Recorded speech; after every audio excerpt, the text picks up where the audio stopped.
Jadi misalnya gini ya, misalnya kondisi di mana saya pindah karena mengikuti suami bekerja. Nah, kalau suaminya kemudian memutuskan untuk dia pindah lagi ke tempat lain atau pekerjaan suaminya juga dipindah ke tempat lain, maka kemudian dia akan ikut. Tapi sebetulnya alasan yang seperti itu kan adalah alasan yang tidak ditentukan oleh diri pribadi. Sehingga kemudian kemungkinan besar keputusan seperti itu adalah keputusan yang dibuat untuk seumur hidup atau pada periode yang cukup panjang. Ya, jadi tolong dicek ya, migrasi resign dan migrasi seumur hidup itu sebetulnya pada dasarnya kita nggak pernah tahu apakah dia resign atau seumur hidup gitu ya. Harusnya sebetulnya yang dicek adalah alasannya. Karena alasan itu bisa menjadi sumber informasi apakah sebetulnya keputusannya akan lebih cenderung permanen atau tidak permanen. Mudah-mudahan menjawab ya. Tapi kalau mau aman, ya digabung aja dua-duanya angkanya. Pada dasarnya kan kita nggak pernah bisa tahu ya, seseorang itu apakah akan pindah untuk selamanya atau dia hanya sekedar berkunjung saja gitu. Kecuali kalau memang di dalam survei dinyatakan bahwa dia memang hanya sekedar berkunjung. Menjawab nggak? Menjawab, Pak. Terima kasih, Pak. Ya, ada pertanyaan lain? Ada yang mengalami kesulitan nggak pada saat mengerjakan Excel sheet-nya? Saya Pak izin bertanya. Silakan. Jadi kan kalau yang saya lihat di Excel sheet-nya itu kan katanya tingkat migrasi keluar itu. Sorry sebentar, komputer saya hang. Ya mangga Pak. Ini saya pusing nih challenge. Ya.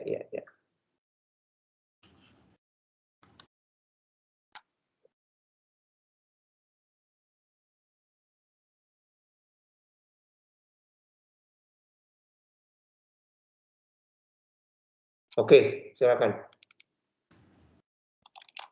Ini Pak, jadi kan dari slide kan dinyatakan kalau tingkat migrasi keluar itu out migration dibagi stayers plus out migran.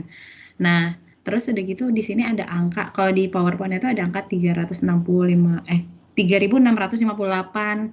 Di situ keterangannya stayers diambil dari sheet input P plus M.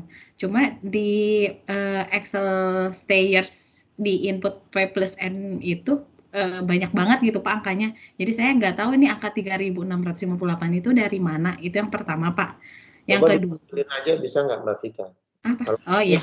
Abstrak ya kita ngomong yang ini gitu ya. Nah coba ditampilin aja yang ingin diketahui yang mana. Ini Pak, yang ini Pak, yang kelihatan nggak ya? Udah kelihatan kah? Yang ini kan angka tingkat migrasi keluarnya itu out migran dibagi stayers per out migran. Nah ini saya penasarannya yang angka 3.658 ini dari mana gitu Pak? Oh oke. 3.658. Oke. Ya, sedangkan kalau saya lihat di data input P plus M-nya itu kayaknya cukup banyak gitu Pak data buat stayers-nya. Gitu. Coba pindah ke halaman sebelumnya. Sebentar Pak. Halaman sebelumnya ini. Oke.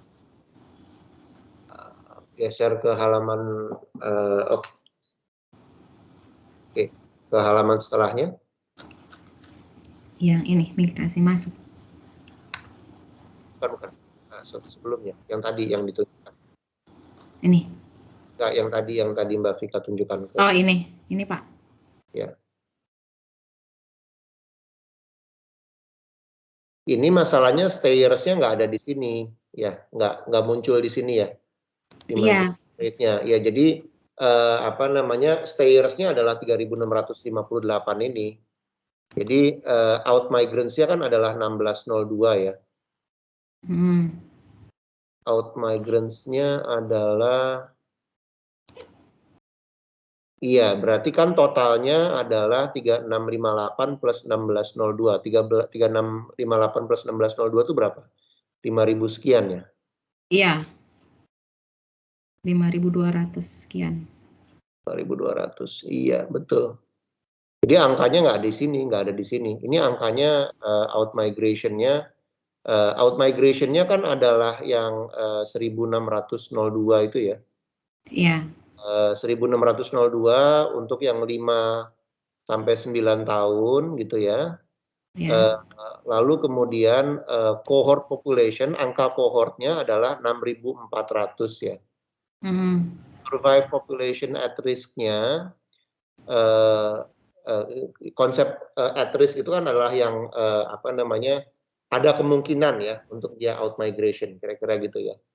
Nah kemudian tapi ada immigration 5 years before ya, kan harus di offset itu. Jadi yang kita lihat adalah stayers di offset dengan immigration. Nah 6.400 dikurang 1.300 berapa?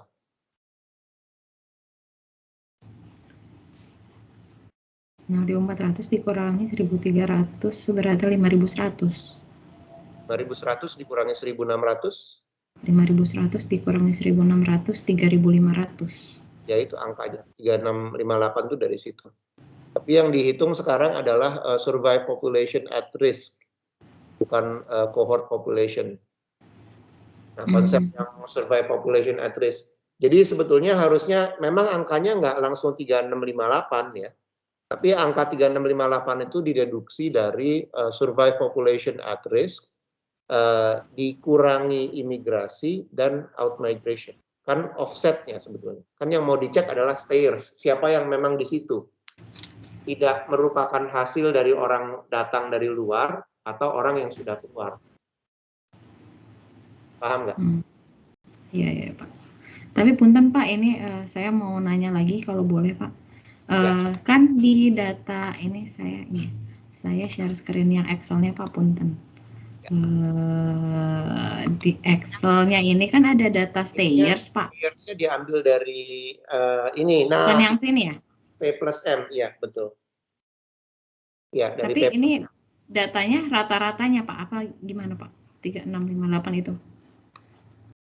Enggak, itu bukan, ini 3658 ini angka yang dari 10 ke 14. Oh iya. Oh iya Pak, iya. Akhirnya ketemu ya. Maaf Pak. Iya, jadi kan logikanya kan gini ya, logikanya ya. Kalau orang migrasi, ini yang memang tidak mudah ya, cara berpikirnya begini. Kan data migrasi itu kalau di US, itu kita dapatkan 5 tahun sebelum, 5 tahun sesudah gitu ya. Kan ada survei tengah tahun. Ya. Nah sekarang yang harus Anda sesuaikan adalah gimana caranya Anda mendapatkan data tengah tahun. Ya. Jadi kalau misalnya Susenas nggak bisa dong, Anda harus pakai data yang surveinya tengah tahun. Nah tengah tahun tuh maksudnya di antara 2 sensus ya. Jadi bukan data Susenas gitu. Nah sekarang kalau dia per periodenya 5 tahunan, maka implikasinya adalah orang yang 5 tahun lalu di data bahwa dia sudah melakukan migrasi, sekarang dia udah di lokasi lain gitu. Paham nggak? Itu sebabnya Anda harus baca papernya Handy Andy, karena Anda harus bisa lihat diagramnya ya, cara berpikirnya ya. Dia disurvei di tahun berapa, lalu kemudian setelah dia disurvei di tahun berapa, kita bisa lihat bahwa dari hasil survei tersebut ya, maka kemudian di periode di mana dia dianalisis, dia sudah tidak di kohort itu, sudah bukan di umur itu, kelompok umur itu. Jadi kalau dia disurvei 5 tahun yang lalu, saat itu umurnya 3 tahun, sekarang kan umurnya sudah 8 tahun, dia sudah pindah kohort, sudah pindah kelompok umur. Jelas ya? Iya Pak, ya, makasih Pak. Oke, ada pertanyaan lain? Pagi Pak, izin bertanya. Ya. Mau bertanya Pak, untuk di bagian, kan ini di Handy Andy itu isinya data dari US semua berarti ya Pak? Ya. Dan saya mau bertanya di bagian tab yang US data tertuliskan untuk do not modify ya Pak. Berarti untuk di bagian itu kalau nanti mau kita gunakan diganti menjadi populasi di Indonesia seperti itu ya Pak? Betul, iya. Jadi yang dibilang do not modify itu kan sebetulnya jangan diubah Excel sheet yang saling menghitung ya. Jadi maksudnya kalau misalnya kan kalau kita ubah Excel sheet berubah formulanya gitu ya. Yang jangan modify itu maksudnya formulanya jangan diacak-acak, tapi data dasarnya bisa dimasukkan dengan data Indonesia, data lokasi Anda. Oke, baik Jelas, Pak. Terima kasih Pak. Jelas. Ya, jadi dengan Anda mengubah data populasinya, nanti kan akan berubah proyeksinya. Tadinya misalnya sebetulnya kan tujuannya untuk kita punya proyeksi yang jauh lebih detail gitu ya. Proyeksinya bukan hanya sekedar proyeksi linier dari misalnya populasi 10.000 ditambahin 3% tiap tahun, tapi kita bisa tahu persis pertumbuhan populasi per cohort itu berapa gitu. Nah, jadi yang dipakai di situ adalah datanya data US, sekarang ganti dengan data kota Anda masing-masing gitu. Atau bisa juga sebenarnya pakai data Indonesia gitu, bisa juga sebetulnya. Tapi sekarang kan yang Anda ingin lakukan adalah menganalisis pada level kota atau pada level provinsi yang Anda analisis gitu ya.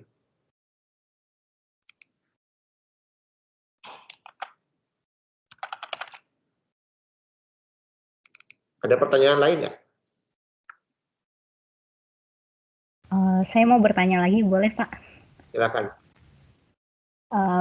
Sama mau bertanya ini Pak, kan kalau di yang data US ini dia handy dari tahun 1985 ya Pak datanya.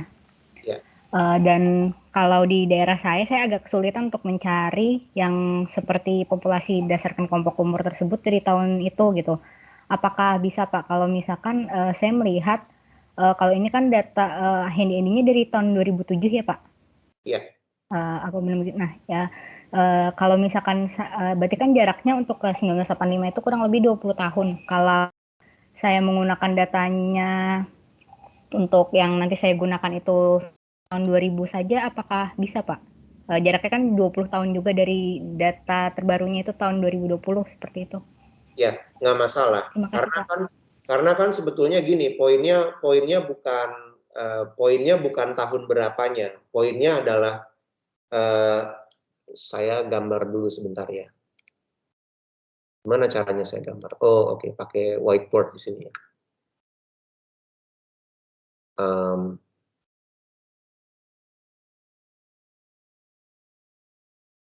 How do you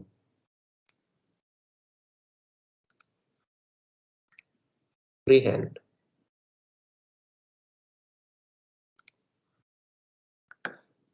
Ini challenge-nya kalau online gini ya, pindah komputer lalu kemudian pindah. Freehand. Oh, no. Kok nggak muncul ya opsi whiteboard-nya ya? Biasanya muncul, oh nih Microsoft Whiteboard, oke.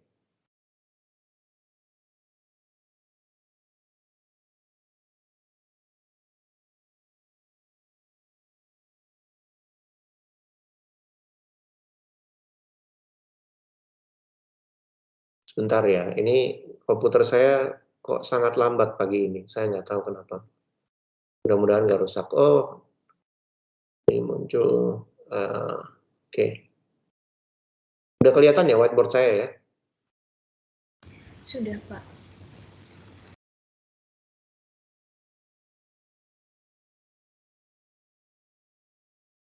Ini whiteboard dari yang lalu-lalu masih ada nih. Harusnya dihapus kali ya. Oke, basically sebetulnya kan kita mau melihat tren ya. Katakanlah misalnya ini adalah sumbu Y yang menggambarkan angka gitu ya. Angka misalnya ini bisa angka populasi ya. Sementara ini adalah waktu gitu. Nah, umumnya yang kita lihat kan populasi itu naik terus gini ya, kira-kira ya. Nah, problemnya kan Anda mungkin kalau misalnya kita itu sekarang ada di periode ini ya.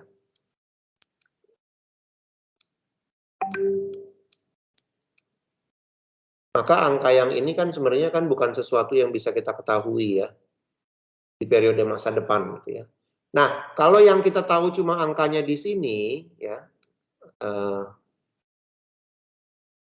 angkanya cuma di sini aja, ini tidak meyakinkan gitu ya. Nah, faktanya juga yang namanya data itu dia tidak selalu angkanya berupa garis yang rapi seperti ini ya. Bisa saja sebetulnya yang Anda lihat garisnya itu apa namanya, dia berubah-ubah seperti ini misalnya ya.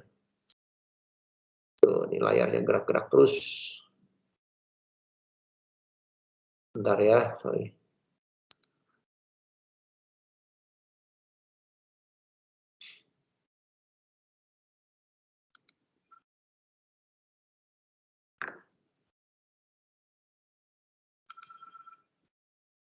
Faktanya biasanya yang kita lihat datanya kurang lebih seperti ini ya.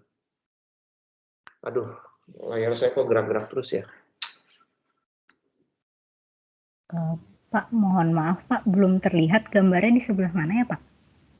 Oh, sorry.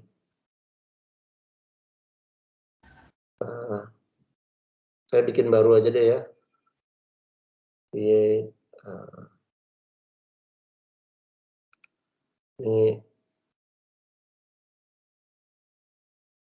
Ini karena bercampur dengan yang lama sih ya dokumennya ya.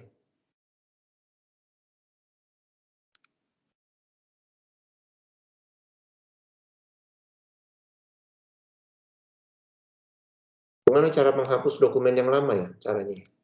Ada yang tahu nggak?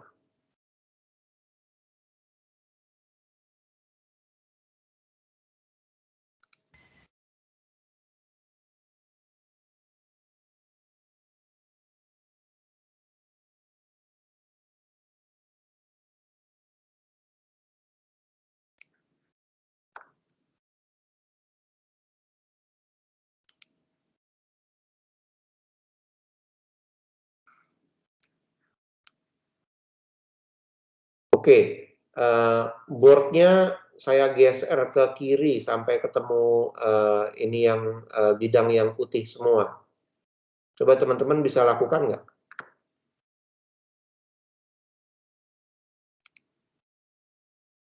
Nah, setelah itu saya gambar lagi satu diagram XY besar.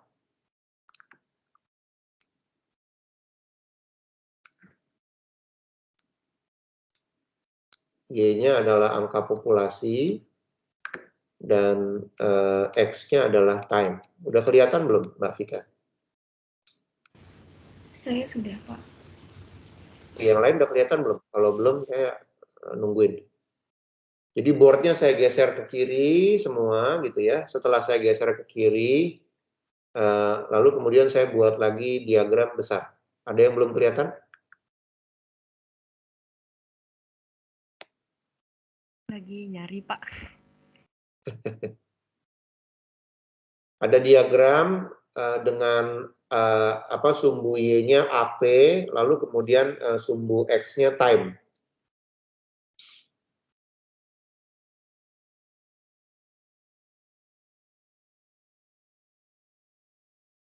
Udah kelihatan? Di saya sudah, Pak. Udah. Ada yang belum kelihatan? Kalau belum kelihatan, bilang ya. Nanti bingung. Kalau enggak, di zoom out gitu ya, lalu kelihatan saya gambar di sebelah kiri.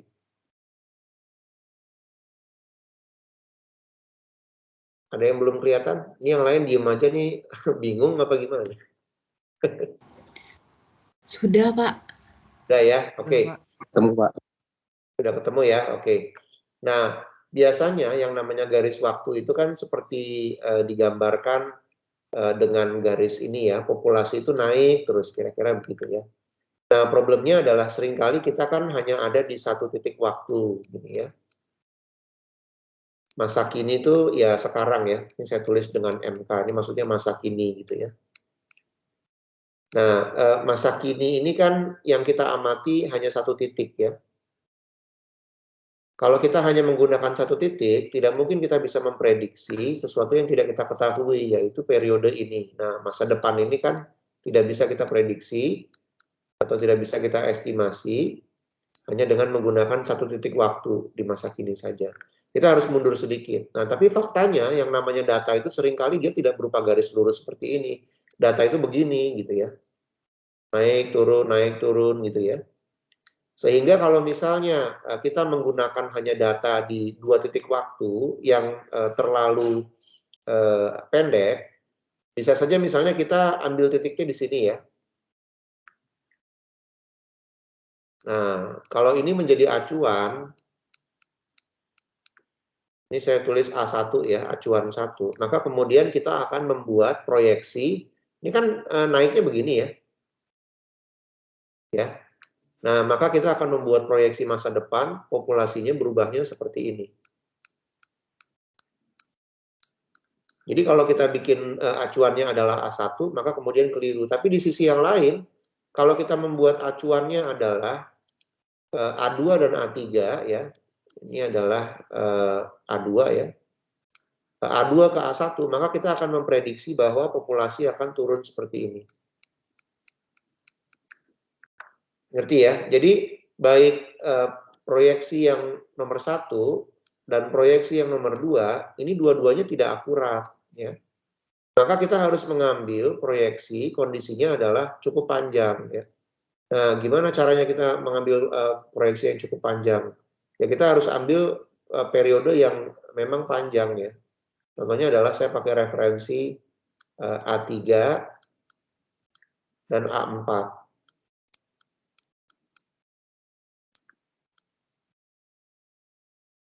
Ya, nah A3 dan A4 ini yang menjadi proyeksi yang cukup panjang. Jadi naik turunnya kita bisa evaluasi ya.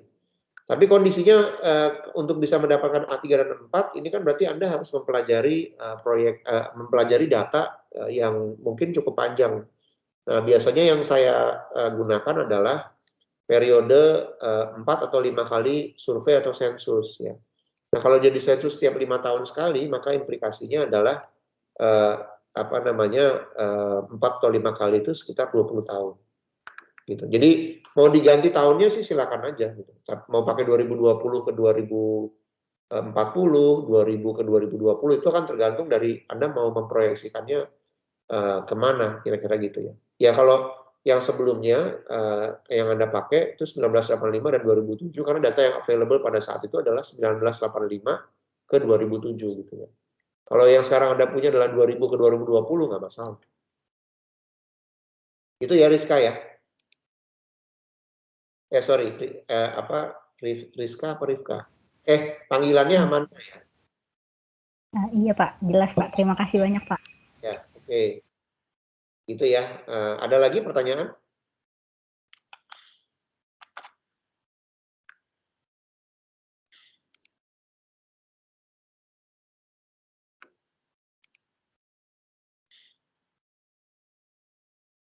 Ada pertanyaan?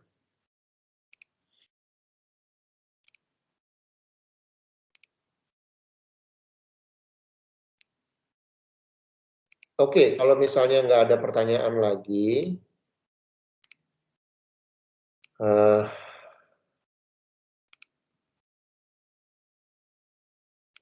kita akan masuk ke penjelasan mengenai trend Dandy ya. Oke, udah kelihatan layar saya? Sudah, Pak. Oke. Jadi kan sebelumnya Anda hanya membuat proyeksi atau perakiraan mengenai demografi ya, mengenai pertumbuhan penduduk. Nah, sekarang Anda harus bisa membuat perakiraan tentang lapangan kerja regional atau regional employment ya. Nah, sekarang Anda akan pakai softwarenya beda lagi, namanya Trend Dandy. Trend Dandy ini membantu untuk menghitung banyak rangkaian proyeksi pekerjaan dan populasi. Metodenya ada yang pakai metode eksponensial dan ada metode linier. Periode waktunya juga berbeda-beda. Basisnya adalah klasifikasi kode pada Sakernas atau data lain yang ada di BPS, Sensus Senas. Kalau di Amerika namanya SIC ya, Standard Industrial Classification. Nanti saya jelaskan apa itu SIC. Kalau di Indonesia jangan pakai SIC, pakainya KBLI, klasifikasi baku lapangan usaha Indonesia. KBLI ini adalah klasifikasi atau penggolongan usaha atau perusahaan atau tempat bekerja berdasarkan kegiatannya. Sekarang setiap perusahaan itu maksimal KBLI-nya harus 10 ya, nggak boleh lebih dari 10. Kadang-kadang Anda harus pakai kombinasi antara KBLI dan KBJI ya. Jadi KBLI itu adalah klasifikasi baku untuk lapangan usaha Indonesia. Jadi perusahaannya atau tempat bekerjanya. Sementara kalau klasifikasi baku jabatan Indonesia adalah klasifikasi atau penggolongan pekerjaan berdasarkan spesifikasi atau spesialisasi ya, jabatan. Jadi kalau yang di KBLI ini satuannya adalah lebih mirip dengan SIC, Standard Industrial Classification.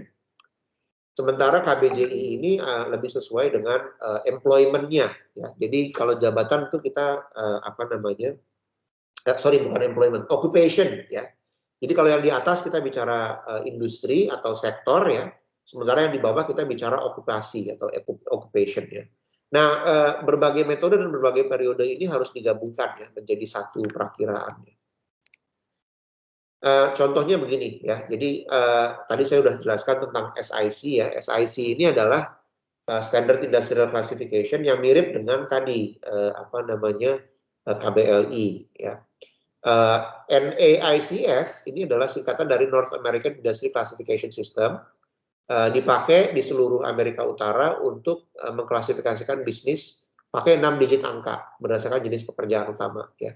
Jadi kalau SIC ini adalah padanannya KBLI, kalau NAICS adalah padanannya KBJI ya. Jadi SIC adalah untuk sektor atau industri, NAICS adalah untuk occupation gitu ya. Nah, kalau di Indonesia yang kita pakai KBLI adalah untuk sektor atau industri, sementara KBJI adalah untuk occupation atau pekerjaan. Sejauh ini paham ya? Ada pertanyaan nggak? Ada yang bingung nggak? Kalau ada yang bingung, ini dulu ya, tanya dulu ya, sebelum saya lanjutkan. Udah cukup jelas? Paham nggak bedanya sektor atau industri dan occupation?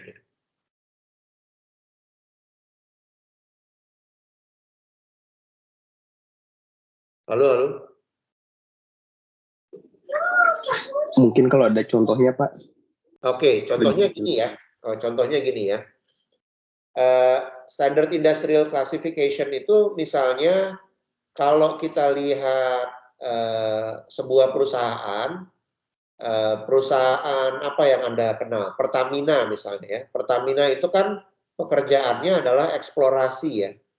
Nah, Pertamina itu diklasifikasikan dengan KBLI atau klasifikasi baku lapangan usaha Indonesia. Di bawah Pertamina ada perusahaan PHE misalnya, Pertamina Hulu Energi ya. Nah, Pertamina Hulu Energi itu dengan Pertamina Retail kan beda. Yang satu ya, walaupun dua-duanya bisnisnya adalah energi atau minyak dan gas, terutama minyak dan gas ya. Tapi Pertamina misalnya Hulu Rokan ya, itu pekerjaannya adalah eksplorasi ya. Sementara kalau Pertamina Retail pekerjaannya adalah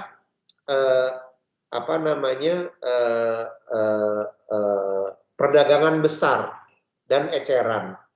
Ya, jadi yang satu adalah perusahaan pertambangan, ya. Yang satu lagi, walaupun anak perusahaan yang sama dari perusahaan Pertamina, ya, dia jualannya adalah jualan bensin di pom bensin, gitu. Dia perdagangan besar dan eceran. Gitu. Sehingga dua perusahaan ini, Pertamina Hulu dan Pertamina Retail, itu adalah pekerjaan dengan klasifikasi industri yang berbeda. Sejauh ini paham?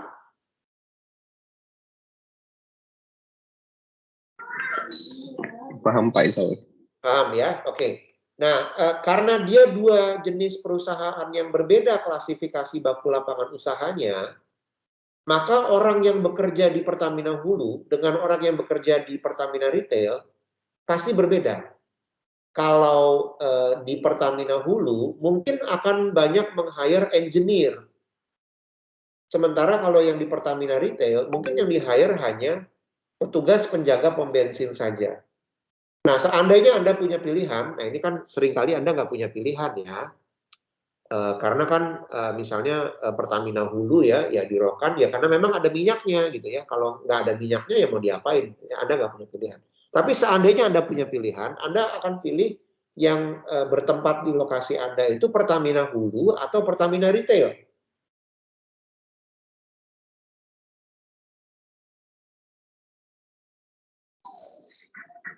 Hulu ya Pak, kalau dari penghasilan. Gimana? Sorry? Ya, Kalau dari sektor mungkin Pak. kalau dari apa, Maaf? Nggak kedengeran? Sektornya Pak. Kalau dari sektor lebih pilih yang hulu. Kenapa? Lebih menghasilkan ya biasanya. Maksudnya gimana tuh? Coba tolong dielaborasi. Kenapa lebih menghasilkan? Ya biasanya kalau dari segi apa namanya menyumbang ke PDRB-nya, nggak tahu juga sih Pak, saya belum juga, tapi kebayangnya sih kalau seperti kita itu. ngomongin eksplorasi, berarti sumbangan terhadap PDRB-nya misalnya yang jadi fokus gitu ya, mana yang paling besar? Kalau kita lihat di Jakarta bisnis retail itu sebetulnya sangat besar gitu ya.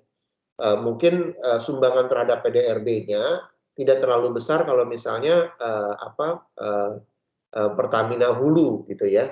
Kenapa? Karena dia nanti nyumbangnya pajaknya ke Indonesia, ke pemerintah nasional, bukan ke pemerintah daerah. Sedikit mungkin kontribusi terhadap PDRB-nya. PDRB ya, bukan PDB.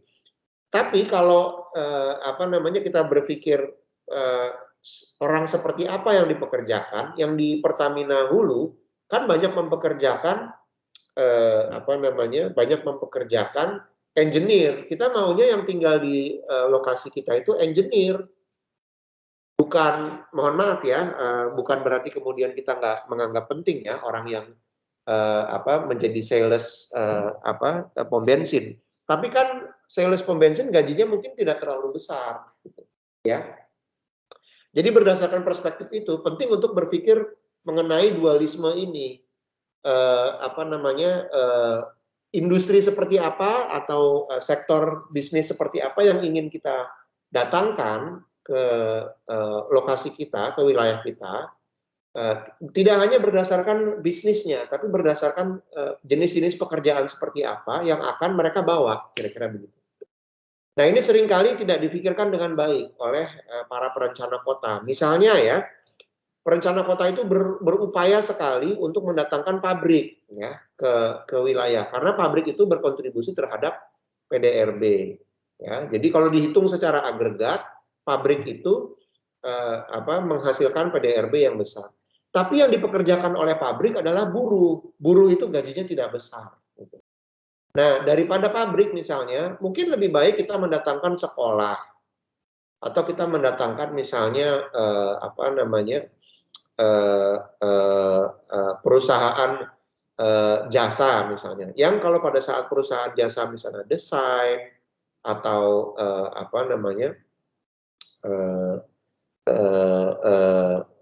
perusahaan desain atau konsultan itu kemudian gajinya lebih besar dibandingkan buruh pabrik. Nah, contohnya adalah di wilayah yang sangat dekat ya, berdekatan ya. Kalau kita lihat ke Bandung, Bandung sama daerah di sekitar Bandung itu kan ada banyak sekali industri tekstil. Nah, industri tekstilnya tidak ada di Bandung. Industri tekstilnya adanya di wilayah sekitar pinggiran Bandung ya. Kota-kota di sekitar pinggiran Bandung itu sangat berupaya untuk bersaing mendapatkan pabrik-pabrik, untuk mendapatkan pabrik-pabrik tekstil ya, pabrik untuk pabrik untuk konveksi ya, untuk menjahit baju, untuk membuat celana dan seterusnya. Tapi dijualnya di Bandung, didesainnya sama orang Bandung. Gitu ya. Nah, yang mendesain lalu kemudian menjual kembali, gitu ya, itu mungkin pendapatannya lebih besar dibandingkan buruh pabrik yang ada di pinggiran wilayah Bandung itu. Ya, jadi Anda perlu memikirkan ya, bukan hanya sekedar PDRB, tapi juga bagaimana PDRB itu akan terdistribusikan, sehingga kemudian Anda perlu mikir nggak hanya industrial classification-nya atau KBLI-nya, tapi Anda perlu berpikir mengenai klasifikasi baku jabatannya. Orang macam apa yang dipekerjakan. Jelas ya maksudnya ya?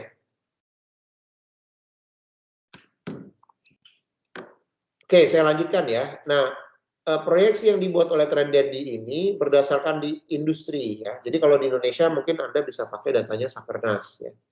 Anda bisa lihat rasio pekerjaan penduduk, lalu kemudian Anda bisa lihat populasi baik secara langsung maupun dengan rasio population versus employment ya, jadi PE yang dapat ditambahkan.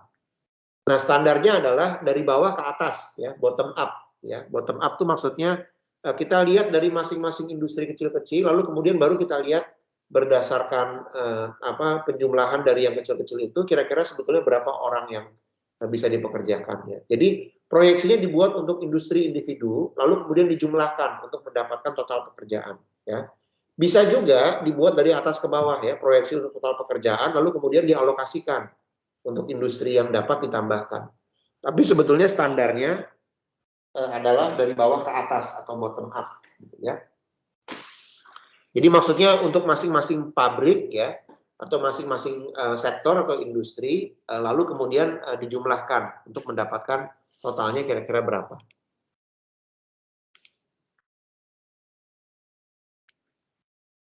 Nah, komponennya adalah datanya ya, nanti Anda akan dapat bagan ya, tren industrinya, lalu kemudian tingkat pertumbuhan itu bisa diukur secara atau diprediksi secara eksponensial atau secara linear. Contohnya misalnya kalau secara eksponensial kita lihat tingkat pertumbuhan tahunan rata-rata untuk setiap periode 69 sampai 2000 sehingga sampai 1999 sampai 2000 dan 2001 sampai 2006 sampai 2005 dan 2006 ya. Tapi ada juga yang pertumbuhannya linier, perubahan tahunan rata-rata untuk setiap periode 69 sampai 2000, 99 2000, 2001 2006 dan 2005 sampai 2006. Kalau eksponensial, berarti yang Anda lihat adalah tingkat pertumbuhan tahunannya. Sementara kalau pertumbuhan linier, yang Anda lihat adalah perubahan tahunan rata-rata. Jadi kalau pertumbuhan linier, yang dimaksud dengan pertumbuhan tahunan rata-rata adalah, ya misalnya dia berubah 5.000, ya ditambahkan tiap 5.000 setiap tahun misalnya gitu ya. Sementara kalau kita lihat yang eksponensial, dari 1969 sampai tahun 2000 rata-rata setiap tahun 3%, maka kemudian ditambahkan 3%, maka dia akan bersifat eksponensial ya. Datanya bisa Anda ambil dari data Sakernas atau data BPS lainnya ya. Ada lembar kerja mentahnya ya. Jadi Anda bisa ambil informasi dari lembar kerja lain ya. Lalu kemudian Anda bisa lihat bahwa kalau lembar kerja lain itu Anda ubah-ubah, maka kemudian lembar kerja mentahnya berubah juga. Nah, ini bedanya proyeksi dan perakiraan. Saya kemarin udah jelasin ya. Untuk membuat proyeksi, Anda bisa tempelkan saja data pekerjaan dan populasi dari Sakernas atau data BPS yang lain ya. Pastikan Anda itu sudah mengganti kolom D, L, dan N. Ya. Nah, untuk membuat perakiraan, Anda harus pilih tren yang paling masuk akal. Ya. Jadi lihat grafik untuk setiap industri.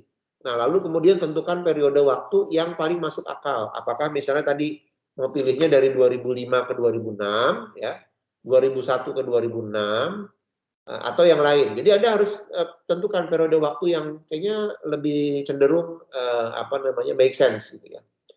Kenapa begitu? Karena ada kondisi di mana misalnya 2020 dan 2021 ini nggak boleh dipakai sebagai tren proyeksi karena trennya kan jelek ya untuk baik proyeksi pekerjaan maupun proyeksi ekonomi. Kenapa? Karena kondisinya adalah pandemi. Nah, harus mungkin yang dilihat adalah periode yang sebelumnya. Jadi Anda bisa pilih periode waktu yang paling masuk akal sebagai tren, lalu kemudian Anda pakai tingkat pertumbuhan dari periode itu. Ya. Kalau misalnya tingkat pertumbuhannya tidak menarik, misalnya dia tumbuh 0,00001%, udah pakai pilih yang perubahan yang linear saja. Jadi untuk tren Dendi, Anda harus membuat judgment ya. Saya mau pakai tren eksponensial atau saya mau pakai tren yang sifatnya linear gitu ya.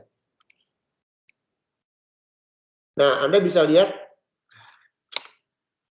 ada worksheet untuk tingkat pertumbuhan. Ya, setiap entry-nya adalah tingkat pertumbuhan majemuk tahunan untuk periode yang ditunjukkan. Ya. Lalu ini yang namanya konsep compound annual growth rate atau tingkat pertumbuhan tahunan majemuk, ya, CAGR.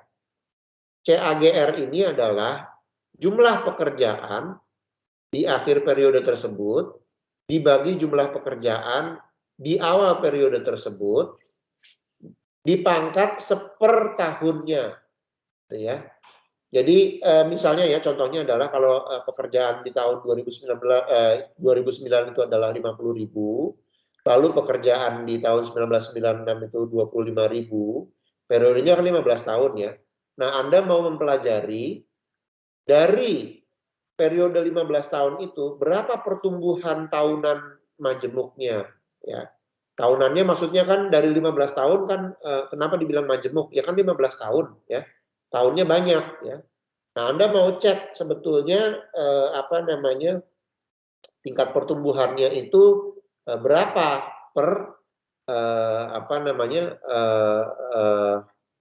berapa per tahun ya. Jadi 50.000 dibagi 25.000 ini kan 2 kali lipat ya. 2 kali lipat ini dipangkat seper 15 dikurang 1. Hasilnya Anda dapatkan 0,47 atau 4,7%. Artinya sebetulnya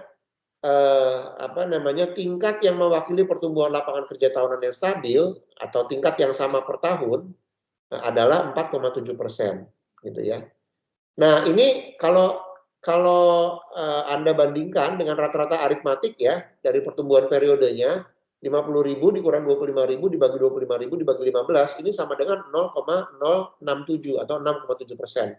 Jadi kalau pertumbuhan linier Anda bisa lihat yang seperti di bawah. Jadi setiap tahun itu kira-kira 25.000 dibagi 15.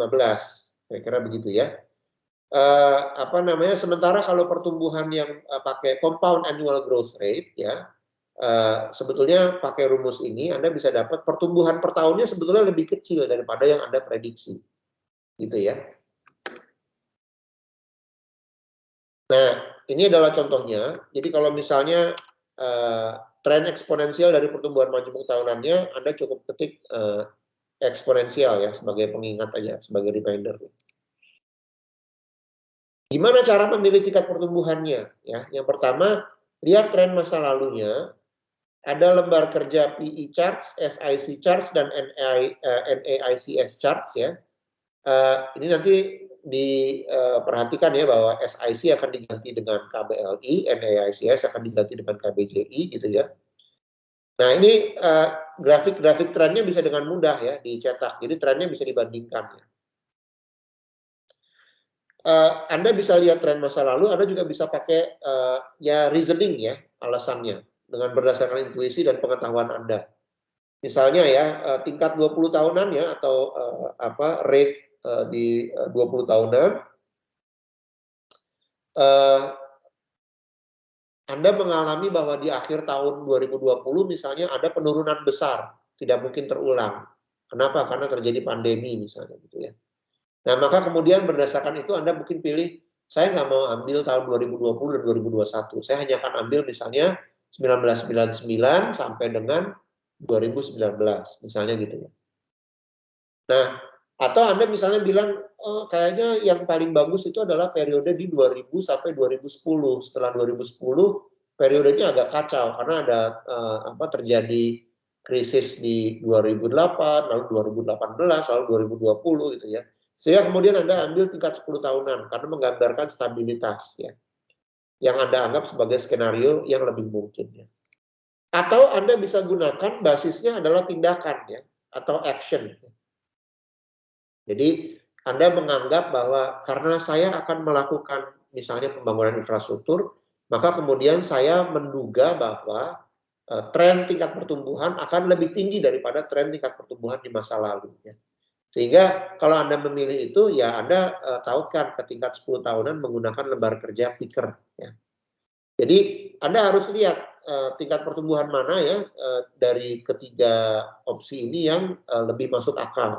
Anda pakai tren masa lalu, Anda pakai intuisi atau pengetahuan Anda, atau Anda mau pakai tindakan ya, berbasis tindakan. Ya karena kota saya mau melakukan tindakan X, maka kemudian menurut saya rate pertumbuhannya harusnya sekian, kira-kira gitu ya.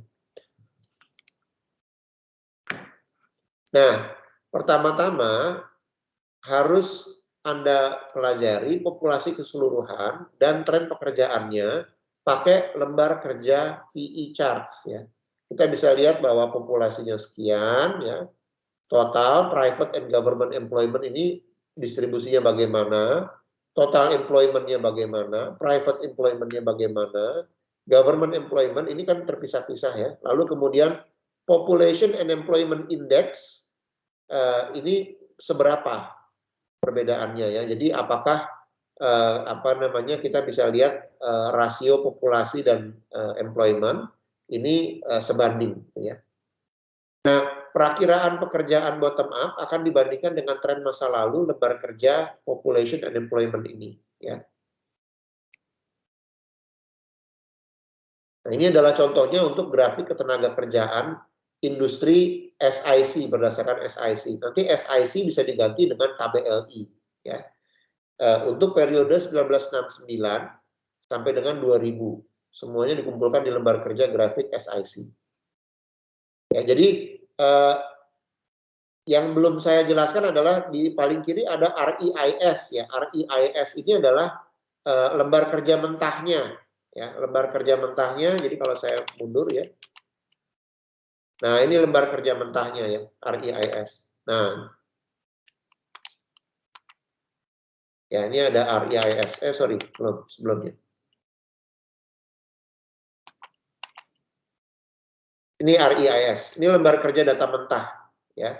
Jadi nanti yang harus Anda masukkan dari data Sakernas atau dari data BPS yang lain gitu ya, adalah ke lembar REIS ini. Ini yang bisa Anda copy paste ya. Yang kita lihat yang mereka pakai adalah 1969, tapi mau diganti tanggalnya juga nggak apa-apa, nggak masalah sebenarnya. Ya, jadi formatnya adalah 1969 sampai 1970 sampai 2000-an, lalu kemudian ada 2001 sampai dengan 2006. Tapi mau diganti-ganti tanggalnya juga bisa sebenarnya, nggak masalah.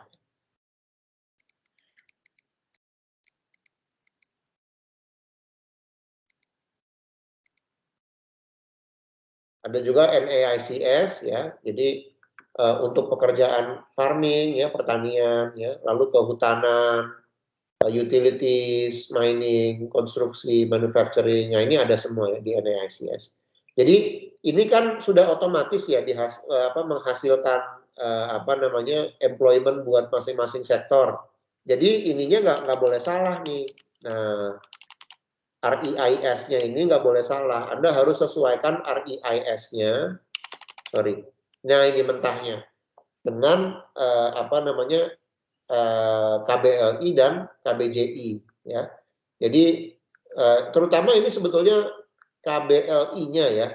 Kalau KBJI-nya mungkin tidak terlalu relevan di REIS ini. Jadi di mana kira-kira KBLI-nya Anda harus masukkan? Ini yang di sebelah kiri nih. Ini kan contohnya adalah farm employment, non-farm employment. Nah, farm employment dan non-farm employment ini kan adalah klasifikasi berdasarkan SIC ya, Standard Industrial Classification. Anda harus sesuaikan SIC-nya dengan KBLI. Jadi kalau cek data dari BPS mungkin basisnya akan mirip tapi tidak sama persis dengan ini. Nah, ini harus Anda sesuaikan.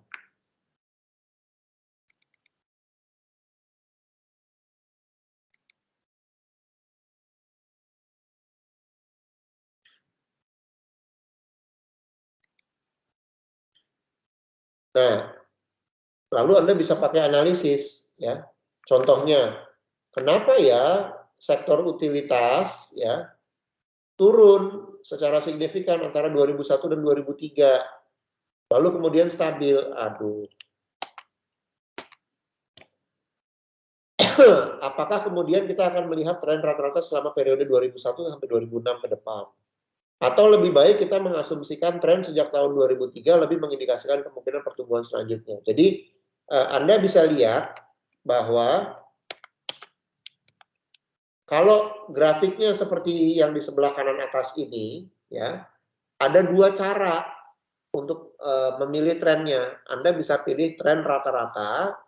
Kalau tren rata-rata digambarkan dengan diagram yang di sebelah kanan atas. Garis merahnya itu menggambarkan tren rata-rata. Tapi kalau Anda merasa bahwa kayaknya yang paling masuk akal bukan itu, yang paling masuk akal adalah tren yang datar itu. Jadi Anda pilih yang grafik kanan bawah. Ya. Trennya digambarkan oleh garis yang merah ya, di bawah itu. Nah, apa namanya, yang Anda pilih yang mana? Nah, ini Anda harus nggak bisa cuma sekedar main-main angka ya, Anda harus menerapkan pengetahuan. Yang paling masuk akal adalah tren apa dan kenapa alasannya. Ada istilahnya regression to mean ya, atau regresi ke rata-rata gitu ya. Jadi dengan kita pilih yang rata-rata, kita akan meredam yang sifatnya ekstrim. Jadi kalau ada penurunan yang ekstrim ya, seperti ini kan terjadi penurunan yang ekstrim ya. Maka kemudian dengan diregresi kita lihat rata-ratanya, maka kemudian kita tidak memilih yang ekstrim. Ya. Tingkat dari jangka panjang per periode historis jauh lebih baik untuk dipilih daripada periode tingkat jangka pendek. Jadi rate ya yang di jangka panjang itu sebetulnya lebih baik atau lebih aman untuk dipakai buat proyeksi dibandingkan periode tingkat jangka pendek. Metode eksponensial secara umum lebih akurat daripada metode linear kalau areanya menurun. Ya. Jadi kalau misalnya Anda melihat oh ada penurunan penurunan lapangan kerja di bidang industri, misalnya, ya, manufaktur. Nah, pertumbuhan per tahun yang sifatnya persen itu biasanya lebih akurat dibandingkan pengurangan 5.000 pekerjaan per tahun misalnya gitu. Tapi kalau untuk area yang sedang berkembang pesat, jadi contohnya misalnya ada area yang tiba-tiba setiap tahun mengalami pertumbuhan industri baru atau manufaktur baru gitu ya. Biasanya pertumbuhan yang linear lebih akurat dibandingkan pertumbuhan eksponensial. Kenapa begitu? Karena kalau misalnya kita mau buka pabrik ya, membuka pabrik itu lebih sulit dibandingkan menutup pabrik. Sehingga kalau menutup pabrik karena dia lebih mudah ya, perusahaan pada saat melakukan itu secara eksponensial dia jauh lebih mudah untuk diprediksi ketimbang linear. Tapi kalau untuk pertumbuhan, seringkali misalnya membuat pabrik baru dengan buruh 5.000 orang, itu sama effortnya dengan membuat pabrik baru dengan 5.000 orang. Ya. Bukan berarti sama effortnya dengan kalau kita menambahkan sekian persen orang di dalam pabrik. Kira-kira begitu. Kalau Anda pilih pertumbuhan linear dan tidak pilih pertumbuhan eksponensial, artinya ya dalam 20 tahun misalnya Anda akan melihat pertumbuhan yang semakin meningkat yang tidak mungkin terjadi di industri. Ya. Industri kelihatannya seolah-olah menambah jumlah pekerjaan yang sama setiap tahun selama 5 tahun terakhir. Gitu. Nah, bisa juga yang Anda lakukan adalah memilih berbasis action.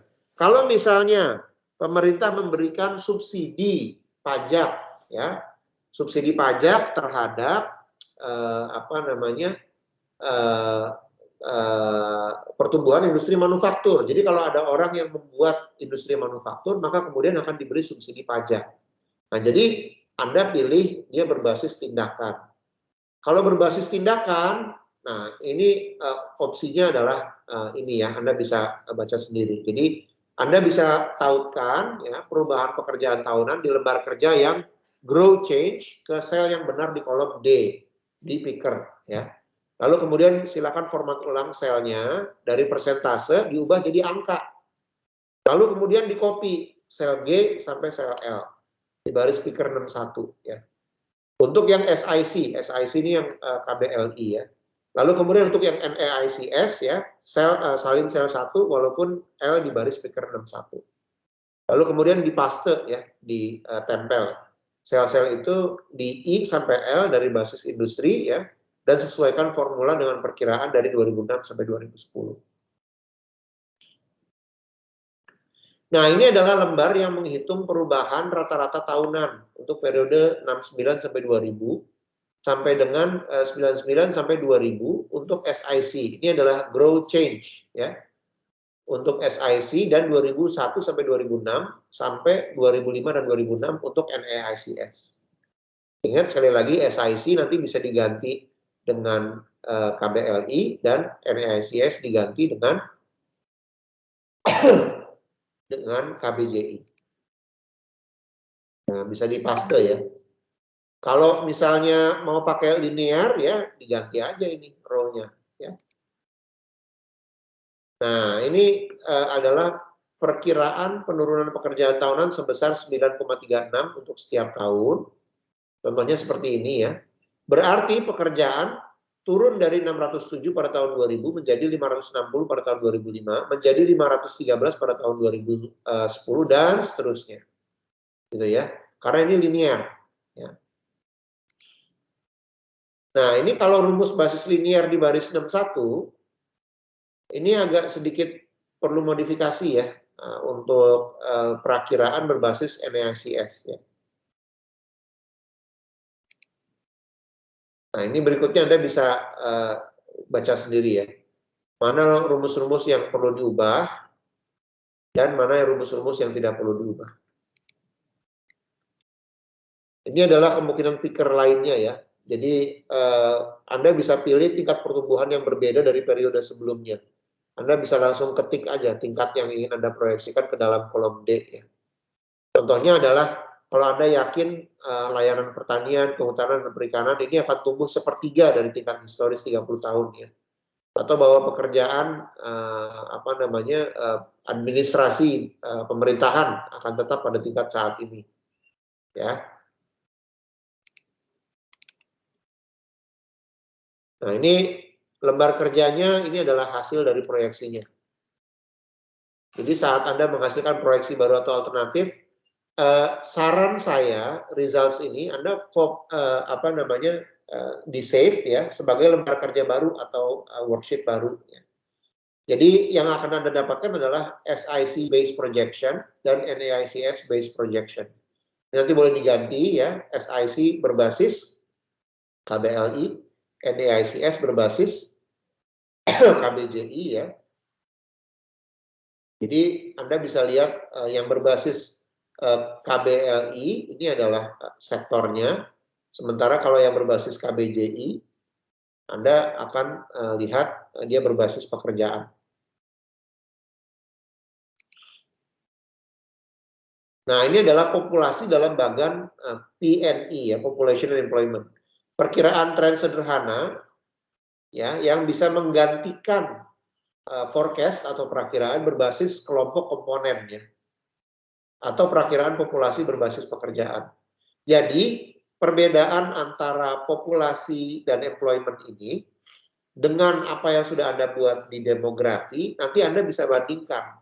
Kalau berbasis demografi, kelihatannya trennya bagaimana. Tapi kalau berbasis population and employment, Anda bisa lihat bahwa kayaknya kalau berdasarkan pekerjaan, ya, karena yang akan tumbuh adalah sektor industri ini, maka kemudian lebih banyak orang yang akan pindah ke daerah saya, karena mereka mengejar industri tertentu gitu. Ya, jadi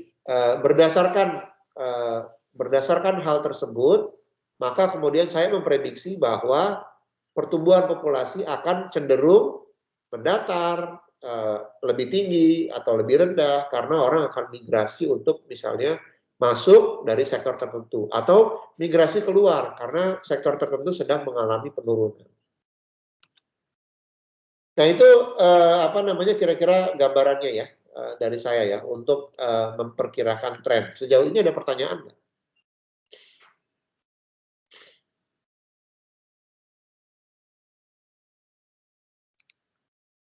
Ada pertanyaan atau bingung?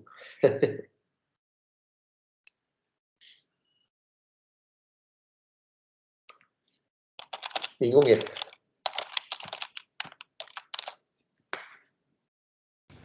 Kok nggak ada yang jawab?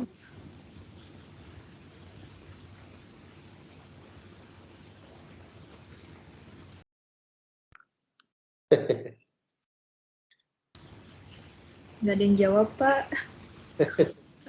Ya udah. Izin bertanya, Pak. Maaf, Pak. Ini akan coba saya PDF-kan, lalu kemudian setelah saya PDF-kan, saya kirimkan lewat Mbak Risma ya. Silakan teman-teman bisa baca. Ada yang tadi mau nanya? Saya lupa tadi. Ada yang... Iya, Pak. Mohon maaf, Pak. Ya, Mas Dharma. Ya. Arif, Pak. Arif, Pak. Saya, Pak. Oh, Arif ya, silakan. Ya, ini Pak. Jadi kan tadi kan untuk apa SIC kan KBLI, terus NICS-nya itu kan KBJI ya Pak. Nah itu kan kalau yang saya tahu ya Pak, KBLI kan ada digit sampai 3 dan 5. Itu kan berdasarkan sektornya itu kan Pak. Misalnya kayak pertanian atau apa perindustrian itu kan ada apa sektor-sektornya itu didetailkan sampai digitasi yang ketiga atau yang lebih detail lagi kelima itu. Berarti kalau kayak gitu disesuaikan sama kondisi daerah kita ya Pak ya? Iya. Itu sih Pak. Iya betul.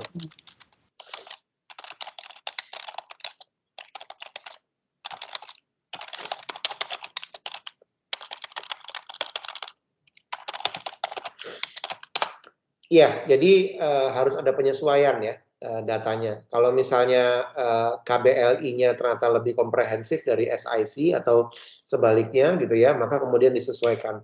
Ada juga kondisi di mana misalnya berdasarkan data KBLI ternyata sektor tertentu kosong gitu ya, karena di daerah tersebut nggak ada, ya disesuaikan gitu. Jadi di worksheet yang pertama RIIS itu adalah lembar kerja mentahnya, itu yang boleh di copy paste. Copy pastenya jangan langsung copy paste ditumpuk begitu aja ya, maksudnya harus dicek juga kalau memang ada yang kosong atau ada yang melompat gitu ya, data-datanya ya dia harus dikosongkan, disesuaikan.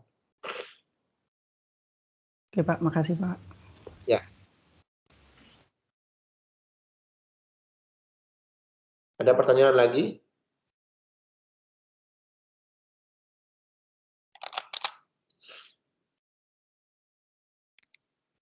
Oke, kalau misalnya nggak ada pertanyaan lagi, saya cukupkan dulu ya. Saya akan coba PDF-kan, lalu kemudian kirimkan lewat Mbak Risma. Minggu depan, ini deadline-nya kapan ya Mbak Risma ya? Untuk yang report 2 ya? Kalau untuk report 2 sudah Pak. Report 3-nya akan saya bagikan hari ini, rencananya setelah Piken Sandy yang terakhir. Tapi kalau Piken Sandy minggu depan, berarti minggu depan saya kasihin, atau sekarang aja saya kasihin tugasnya. Sekarang aja, report 3-nya dikasih sekarang, tapi deadline-nya bisa kita undur nanti setelah saya jelaskan Piken Sandy ya. Baik, iya Pak, deadline-nya emang pertemuan ke-14 Pak. Ya, oke. Tolong boleh dijelaskan sekarang Mbak Risma tugas 3-nya? Baik Pak. 3-nya.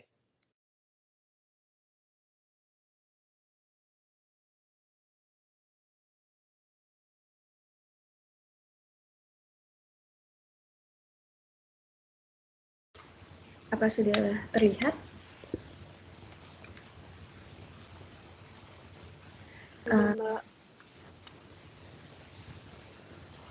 Sudah terlihat ya? Sudah Mbak. Sudah Mbak. Baik, untuk laporan 3, di sini teman-teman akan membuat proyeksi penduduk dan ketenagakerjaan. Di sini kalian harus menentukan proyeksi penduduk dan ketenagakerjaan mana yang paling sesuai dengan konteks wilayah kalian.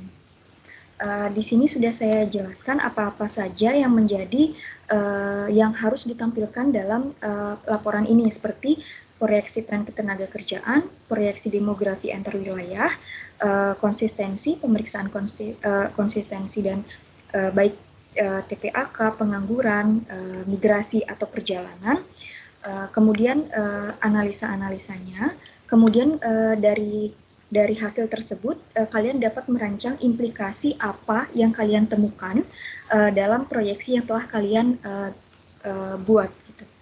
Di sini saya juga sudah tambahkan dalam memperkirakan tren itu apa saja yang perlu menjadi pertimbangan, mulai dari konteks regional, populasi masa lalu, pekerjaan, industri, dan tren regional kalian. Dalam laporan 3 ini kalian bisa menambahkan dari laporan dan tugas sebelumnya, tetapi ingat harus dipilih dan dipilah mana yang cocok dan akan mendukung analisis kalian. Di sini laporan maksimal 2.500 kata, tidak termasuk referensi, tabel, gambar, dan yang lainnya. Kemudian di sini saya juga sudah tambahkan bagaimana kriteria penilaian untuk tugas ini. Tugas ini akan saya PDF-kan dan akan saya assign ke assignment. Itu saja. Ada yang ingin ditanyakan?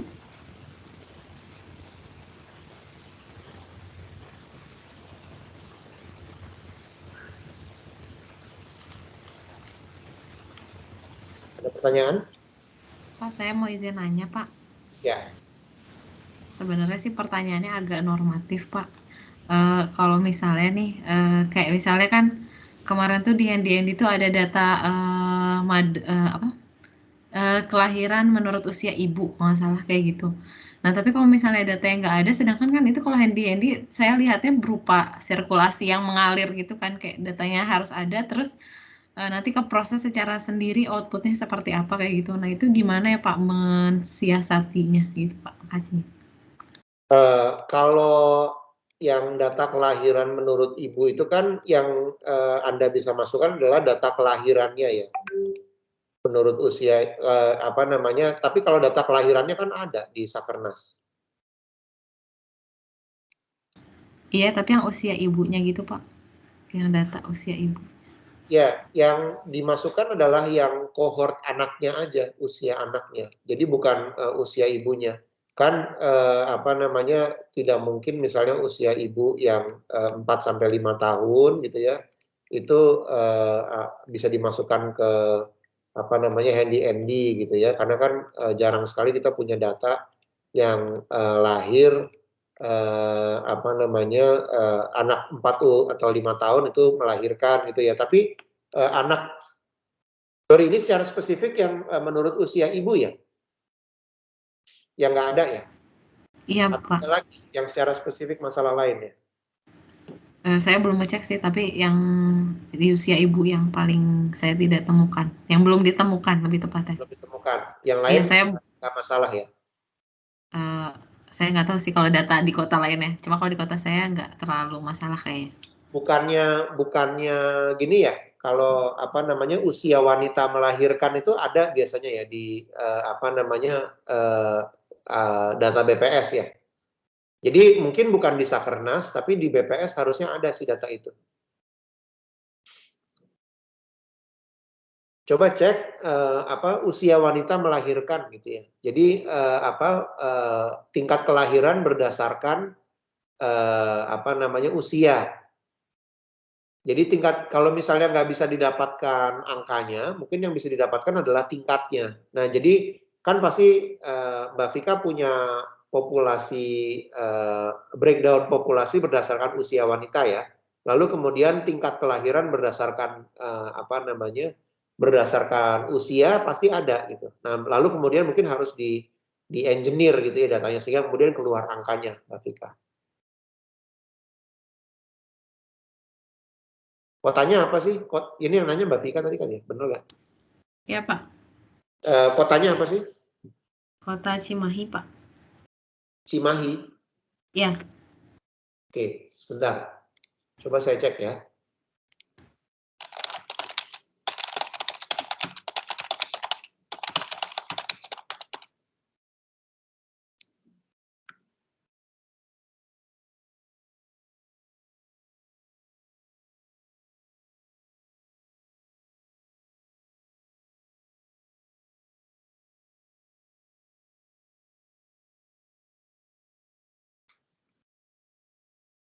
Harusnya ada, Mbak. Ini saya lihat ada 154 dataset nih. dari dataset topik kependudukan di Cimahi Open Data ya.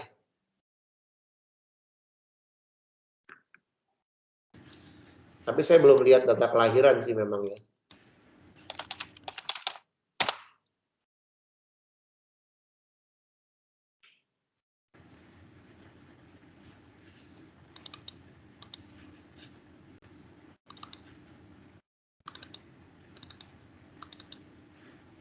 Tapi kalau nggak ada, ya pada akhirnya ya silakan pakai tingkat kelahiran yang rata-rata gitu ya. Lalu kemudian pakai asumsi aja. Asumsinya misalnya pada pada populasi yang produktif tingkat kelahirannya kira-kira berapa gitu, Mbak Vika. Sementara kalau tingkat kelahiran pada usia yang tidak produktif ya, misalnya contohnya adalah kalau kalau usianya tidak, misalnya sudah di atas 40 tahun atau sudah di atas 50 tahun, biasanya kan tingkat kelahirannya turun kan. Nah, silakan pakai angka-angka yang sifatnya asumsi.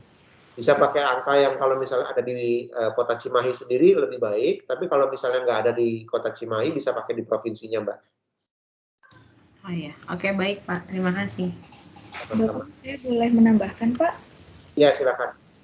Saya ada data untuk ASFR, angka kelahiran menurut ibu, tapi berdasarkan provinsi. Itu dari screenshot teman saya sih Pak, nanti akan saya share ke grup. Ya, Yang jadi kalau memang tidak dilaporkan per kota atau kabupaten, pakai angka provinsi nggak apa-apa. Baik Pak, nanti akan saya share ke grup Pak. Ada lagi? Pak, punten mau menanyakan yang tadi angka provinsi tadi, Pak. Ya, silakan. Kalau misalnya tadi kayak Cimahi itu kan berarti kota. Nah, berarti nanti untuk data handy-handy-nya itu nggak apa-apa pakai provinsi yang ditempel ya, Pak? Iya. Maksudnya gitu ya, Pak? Boleh, ya. Kalau nggak ada datanya ya, kalau nggak ada datanya berarti Anda harus pakai asumsi kan gitu ya. Tapi kalau misalnya ada datanya, ya saran saya ya disesuaikan. Berarti data yang provinsi itu kita olah dan asumsikan lagi ya Pak sebelum ditempel ke data proyeksi kita di kota. Ya, karena gini, biasanya data provinsi itu kan untuk kota lebih rendah tingkat kelahirannya dibandingkan kabupaten ya. Jadi kalau provinsi kan dia sudah ada efek rata-rata kira-kira begitu ya. Kalau misalnya ada informasi mengenai misalnya dari provinsi tingkat kelahiran berdasarkan usia ibu, tapi lalu kemudian berdasarkan berdasarkan informasi lain, oh ternyata usia ibu di tingkat kelahiran di kota itu sekitar 0,8 dari tingkat kelahiran di perdesaan. Nah, Anda bisa sesuaikan rate-nya, kira-kira gitu. Baik Pak, terima kasih Pak. Ya, jadi ya hati-hati juga. Mungkin tingkat misalnya kelahiran provinsi Jawa Tengah ya lebih tinggi secara umum dibandingkan tingkat kelahiran di Jawa Barat ya. Contohnya seperti itu. Tapi kalau Jawa Baratnya Anda membandingkan antara kota Bandung dengan Jawa Tengahnya, kalau Jawa Baratnya Anda membandingkan Cimahi ya dengan Jawa Tengahnya ternyata Semarang ya. Semarang mungkin tetap lebih rendah gitu ya dibandingkan yang Jawa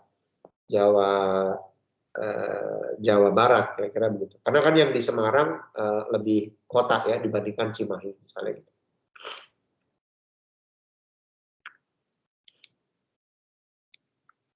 Jadi Anda boleh pakai asumsi, jangan khawatir ya.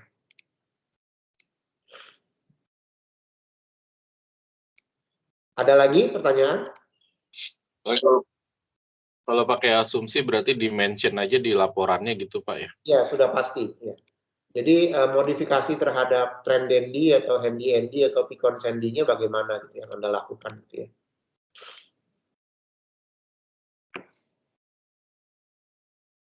Ada lagi pertanyaan? Oke, kalau nggak ada pertanyaan saya cukupkan ya. Jadi silakan mulai exercise pakai handy Andy dan trend Dandy. Minggu depan kita akan pelajari mengenai Picon Sandy juga. Sementara itu ya. Terima kasih. Selamat pagi. Selamat pagi Bapak. Terima kasih. Selamat pagi, Pak. Terima kasih, Pak. Pagi, Pak. Pagi Pak, terima Terima kasih, Pak. kasih banyak Pak. Selamat pagi Pak. Terima kasih, Pak.